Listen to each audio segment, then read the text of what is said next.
Il ouvrit ses yeux et puis vers l'espace tout blanc. Lorsque ceux-ci s'aboutèrent à la lumière insupportable, il remarqua qu'il était dans une chambre d'hôpital. Il mit sa main vers sa bouche afin de se débarrasser de la lourde pression sur le visage, mais c'était impossible d'enlever le tube respiratoire. Même s'il voulait ce qui était arrivé, quand il pensait au passé, son cerveau ne lui obéissait pas. Il prit une profonde respiration en essayant de rester calme. Bien qu'il regardât autour de lui, il n'est pas arrivé à trouver la moindre trace ni de son identité ni de son origine. Il aperçut un bracelet en plastique qui avait été mis sur son poignet. Il y avait un nom écrit sur celui-ci. D'après le bracelet, son nom devrait être Lucien. Lucien, mais bizarrement le nom semblait plus étrange que tout autour de lui. L'époque qu'il entendait interrompre ses pensées. « Bonjour Lucien, je suis Docteur Simon. Comment vas-tu aujourd'hui ?» dit un médecin d'âge mûr en souriant. Il ne regardait que le médecin avec malaise. Le médecin commença à faire des contrôles. « Pourquoi je suis là ?» demanda le jeune homme finalement. « N'ayez pas peur, c'est seulement une amnésie temporaire, » dit le médecin tout doucement sans arrêter de sourire. Même si la voix du médecin était rassurante, son malaise augmentait plus en plus. Chaque seconde écoulait de nouvelles choses prenaient vie dans son cerveau, mais il n'était pas capable de donner un sens à tout ce qui s'est passé. Il semblait avoir perdu sa personnalité. Alors que son cerveau bagarrait contre l'obscurité, le médecin se mit à parler. « Ton traitement va bien, mais il faut laisser le temps au temps. Maintenant, ce n'est pas possible de sortir pour toi, mais si tu veux, on peut apporter des roses à toi. » Il regarda le médecin avec les yeux vides. Après ce regard qui dura quelques secondes, un hologramme apparut en face de lui. Ça ressemblait à une page énorme d'un journal en date de 20 juin 2130. Nous allons lire les nouvelles d'aujourd'hui. D'abord, une phrase écrite en gros caractères attira son attention. La page de nouvelles était en plan des bébés nés handicapés avec les effets de radiation, des décès de masse et les villes abandonnées à cause de la fuite de radiation. Cette exudation a influencé 3 grandes villes en plus. On est sûr que les effets, disait le médecin, mais Lucien lui coupa la parole. La situation de la Terre ne cesse pas de s'aggraver depuis un siècle. Pouvons-nous passer cette nouvelle? Quand la page a été changée, une nouvelle d'accident de voiture le sauta aux yeux. Le drame s'est produit dans la nuit de dimanche à lundi sur l'avenue de Victoire à Paris. Un automobiliste, Mathieu L., a perdu le contrôle de sa voiture et a fini sa course dans le fossé. Sa femme Adeline L., enceinte de 7 mois, qui se trouvait dans la voiture, est morte sur le coup. Docteur Simon comprit que Lucien s'efforça. « Si tu es mal à l'aise, nous pouvons arrêter de lire. Comment tu te sens ?»« Je suis fatigué, » répondit Lucien. « Prends ces médicaments, tu vas sentir mieux. » Il prit 3 pilules que le médecin lui tendit, les avala avec un peu de l'eau, se laissa sur son lit. Puis il ferma les paupières tranquillement. Après que Lucien dorme, Docteur Simon sortit de la chambre. Pourtant, ce serait une journée fatigante comme toujours. Lucien dormit d'un sommeil profond sous l'effet des médicaments. Il se réveilla après quelques heures comme prévu. Le médecin entra dans la chambre. « Bonjour Lucien, je suis Docteur Simon. »« Pourquoi je suis là ?»« N'ayez pas peur, c'est seulement une amnésie temporaire. » Lucien avait l'air qu'il suspectait moins que le matin. Alors qu'il contemplait, quelques infirmières entrèrent dans la chambre. Docteur Simon sortit tranquillement. « Il est temps de faire une promenade, monsieur, » dit une infirmière avec une voix joyeuse. Une de celles-ci l'aidait pour marcher. Une autre infirmière traînait le tube respiratoire. Il avait de la peine à marcher. Enfin, ils purent sortir de l'hôpital puis commencèrent à marcher pied à pied. À ce moment-là, Lucien aperçut que le médecin discutait avec une femme. Quand il l'a dit, son cœur commençait à battre fort comme jamais auparavant. Soudain, elle se mit à courir vers Lucien en criant « Mathieu, tu te souviens de moi? C'est moi, Adeline. » À ce moment-là, le médecin essaya de l'arrêter. Celle-ci continuait à crier pathétiquement. Les infirmières traînèrent Lucien à l'hôpital immédiatement. Après cet instant-là, il y avait une atmosphère tendue partout. Lucien soupçonnait que le médecin cachait quelque chose d'important. Il voulait savoir qui était la femme dans le jardin, la raison pour laquelle elle lui faisait sentir comme ça, et surtout, Pourquoi elle lui avait appelé Mathieu? Les questions sans réponse le rongeaient. Avant, j'ai vu que vous vous disputez avec une femme qui m'a ailé. Est-ce que vous la connaissez? Le médecin semblait très choqué. Quelle femme? Dit. Et il ajouta. Apparemment, à cause des effets secondaires des médicaments, tu as commencé à voir les hallucinations. C'est normal. Ton cerveau confond tes souvenirs avec la réalité. Lucien était sûr que tout ce qui se passa était réel. Les sentiments qu'il sentit lorsqu'il vit la femme ne pouvaient pas être un rêve. Le médecin lui prolongea les médicaments encore une fois. Je vois que tu es fatigué. Prends ces médicaments et repose-toi. Non, je me sens assez bien. Je voudrais rester seul, dit Lucien en invectivant le médecin. Le médecin insista pour qu'il prît les médicaments, mais ça lui énerva plus. Il n'arrivait pas à supporter le médecin. Toutefois, le médecin semblait impossible de convaincre, alors finalement il accepta de prendre les médicaments. Après que Dr Simon sortit de la chambre contentement, Lucien alla aux toilettes avec son tube respiratoire et le cracha. Maintenant, il y a une femme à côté de Lucien. Ils sont dans une voiture.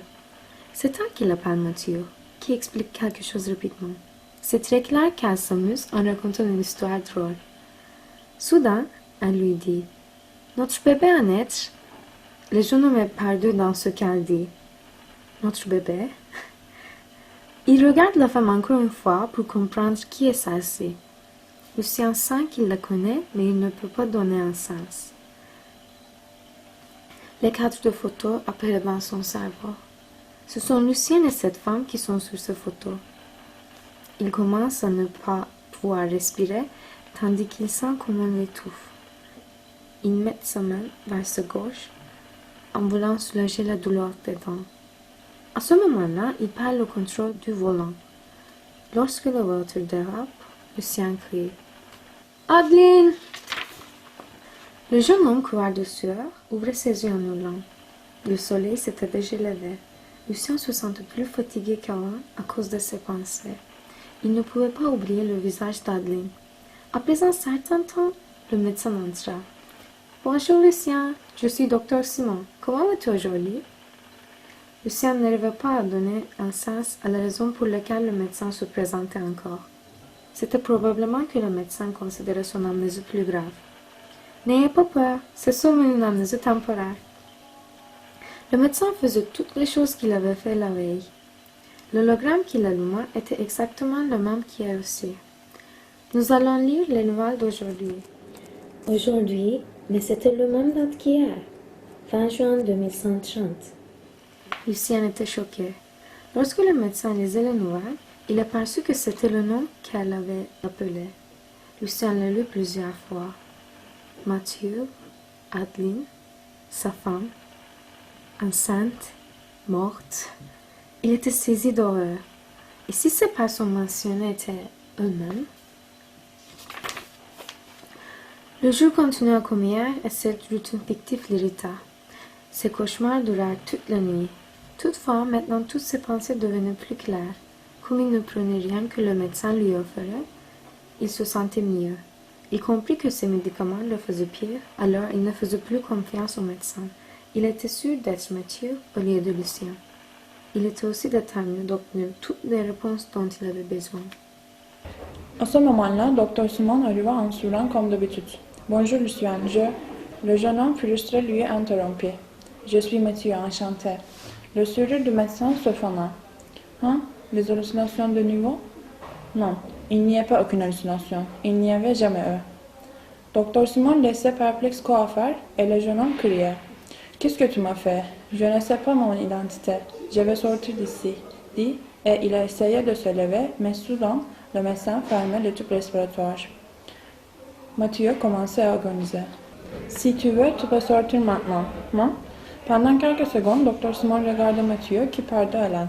Enfin, il mit le tube respiratoire en marche. « D'abord, oui, tu t'appelles Mathieu Lambert. Il y a beaucoup de choses que tu ne sais pas sur ta vie. Si tu veux vraiment apprendre ce qui s'est passé, tu dois suivre mes commandes. Sinon, nous ferons te faire ce que nous voulons en tout cas. » Dr Simon comprit qu'il dut continuer à expliquer à partir des regards de Mathieu. « Tu sais la situation de la Terre. C'est une information secrète, mais il faut que je doive te dire maintenant. On n'a pas d'espoir pour sauver la Terre. En 2006, une planète s'appelant Gliese 581c, qui ressemble le plus à notre Terre, avait été découverte. Depuis ce temps-là, on cherche un moyen pour y arriver. Maintenant, on peut y aller grâce à la technologie évoluée. Mathieu ne comprit pas la relation parmi eux et Dr. Simon continua. Il y a seulement un problème atmosphérique. Le stress d'atmosphère se forme de l'azote. Donc, on cherchait à trouver une solution pour faire adapter le race humaine à la respiration de l'azote. Il y a 2 ans que nous t'avons trouvé. Tu as été transporté à l'hôpital demi-mort, après avoir eu un accident. Nous avons remarqué que tu étais né avec un handicap qui te rendait spécial. Mathieu avait de la difficulté à courir, mais les médecins continuaient. Premièrement, je dois dire que nous avons fait tout en ta faveur aussi. Tu as toujours été capable de respirer l'azote mieux que l'oxygène. Nous avons augmenté ta capacité d'utilisation de l'azote, mais il y a un effet secondaire. Tu ne peux plus survivre sur la Terre. Vous avez risqué ma vie sans me demander?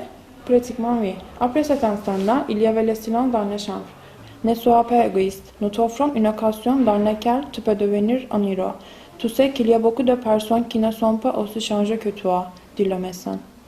C'est mal absolu de le faire, même pour une bonne raison. Parfois, on doit sacrifier une vie afin de sauver de nombreuses vies. Pour le faire, nous avions besoin d'une personne détachée du monde, alors nous avons créé une autre identité pour toi, Lucien. Toutefois, même si on peut faire oublier les souvenirs, ce n'est pas encore possible d'éliminer les sentiments réels. Mathieu comprit qu'il était rené grâce à son amour d'Adeline et ce serait la raison la plus importante pour laquelle il aurait l'envie de réussir. Je vais voir ma femme. Tu la verras, après être retourné de Gliese. Mathieu avait peur de ne pas arriver à voir les personnes qu'il aimait, pas de la mort. Il accepta afin d'assurer que sa famille serait saine et sauve. Ton fils sera fier de toi, Mathieu, dit le docteur Simon. Mathieu décida d'y aller. Il faut passer un processus d'éducation pour navigation spatiale. Il y est arrivé avec une équipe des astronautes. Il descendit sur Gliese. Les autres portaient les scaphandres, mais Mathieu portait seulement le tube respiratoire.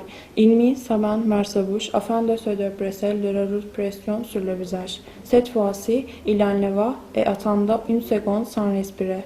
Ce souffle sera le début d'une nouvelle vie ou la fin de tout. Il prit une profonde respiration. Bienvenue chez nous, Adeline.